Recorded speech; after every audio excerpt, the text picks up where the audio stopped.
what are we saying though? I'm trying to get to the net of what we're saying. Are we saying that people should believe whatever they want to believe, and your belief is that if they do that, if they think about it the right way, they'll land on Christianity? Or are we saying that like we should be convincing people actively that Christian values are the way to live? I just want to make sure like what exactly we're saying. Sure. So if I understand you correctly, you're saying should we be actively convincing and out there kind of on the offensive, saying people this is how you should live, versus the struggle of, letting people choose kind of their own religion, their own value system? Well, right. Like, what is the objective in your mind, right? These values that you talk about, trying to get back to it where America's flourishing again. Mm-hmm. How do we get there actually? And it sounds like, if I'm hearing you right, what you're saying is, well, again, these values, we need to embrace these Christian values. But we live in a country, arguably, where you can kind of choose and do whatever you want to do. Mm-hmm. So are you okay with the idea that the country may never, because in some ways it's a free market, right? That's kind of what we've set up. People get to pick what they want to pick and what they want to believe. Doesn't mean it's going to be the right decision. Doesn't mean it's going to lead to the best outcome, but that's kind of the acceptance we've had. Free will, you pick what you want to pick. Yes. Are you okay with the scenario where it's totally open and free to people, the information is out there, and people at a majority level don't embrace Christianity as the guiding principles for how the country is run? Like, is that a scenario that if it plays out fairly, you're okay with?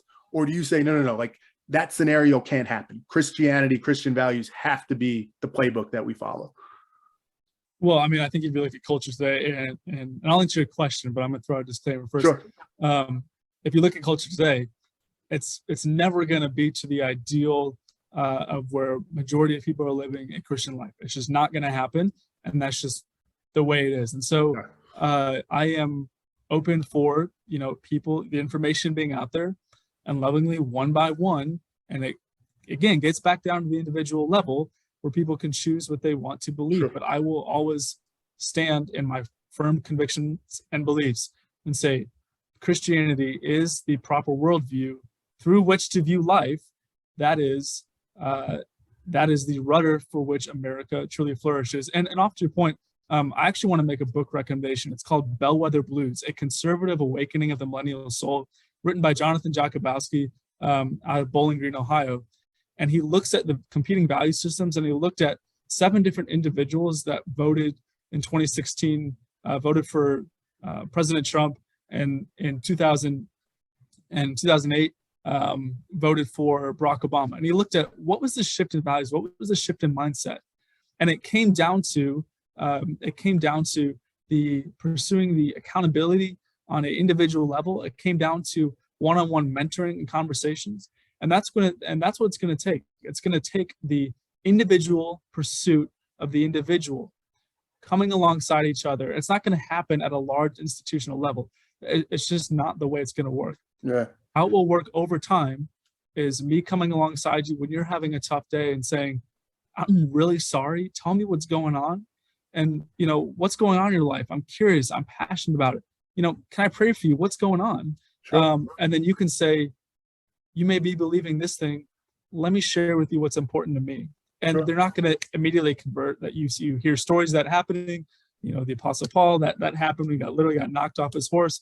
But that's not going to happen majority of the time. What's going to take is intentional, over and over and over again, loving the individual, pursuing the individual. And Terry, that's where I believe that the Christian church will continue to grow. It has been and always has been and will be the fastest growing moving religious sect in the entire world.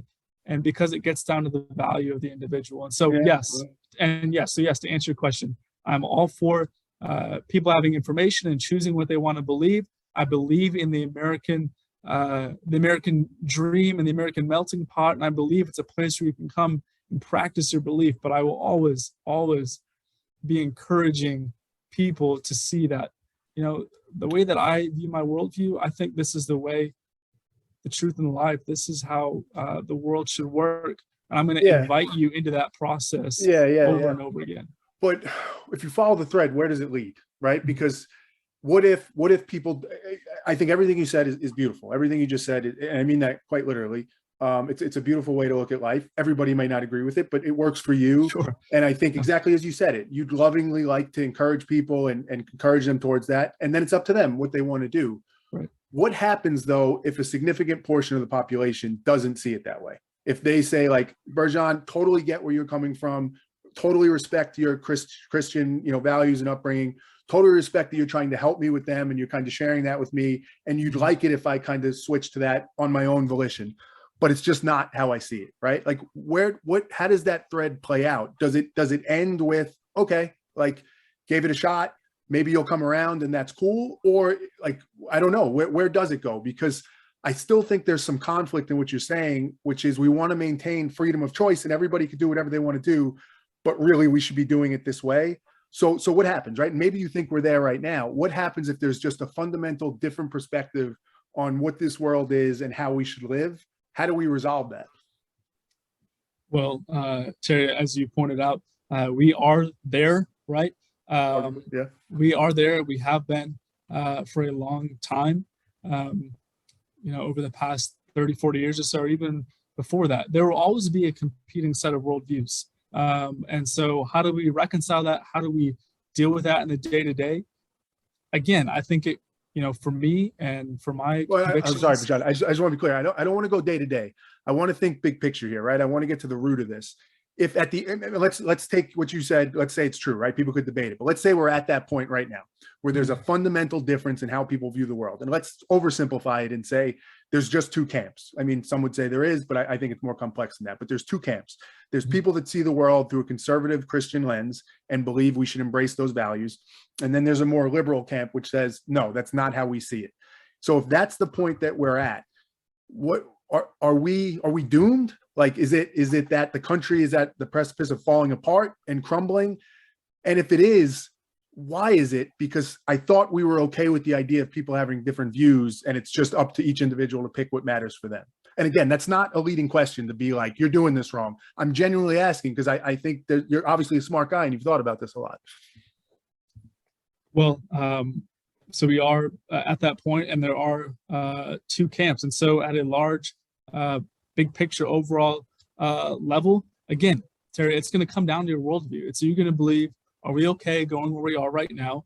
Or do you have a different mindset, the Christian mindset that, things will never be made perfect in this lifetime? And it comes to a worldview that I believe that on, when the world ends, when Jesus comes back, that all things will be made right. And that is finally when we will be all reconciled together. And until that point, it's not going to happen. And you're going to see the crumbling and the decay of our moral society. And you're seeing it now with things going wrong even more and more. So is democracy flawed then? And again, I'm asking this genuinely because democracy is a system, which, as we've said, specifically American democracy, at least the way it was written and designed, where it is free. You have the freedom to choose.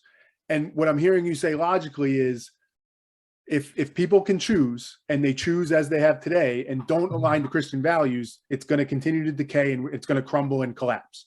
So would that logically make the argument to say democracy is not the right thing? We need to have a government in place where we can somehow, and maybe it's not a mandate, right? Whatever the right approach is, or maybe it is, right? Maybe, and again, I'm asking this honestly, maybe you or people that think, hey, Christianity's got to be it. Maybe it should be a different country where that rule is actually embraced by everybody, because it seems like inherent conflict to have the openness and freedom of democracy, but then also believe at the same time, and I'm not saying either is right or wrong, that if we don't live a Christian lifestyle, we're doomed to fail. Like those two things seem to be at opposition.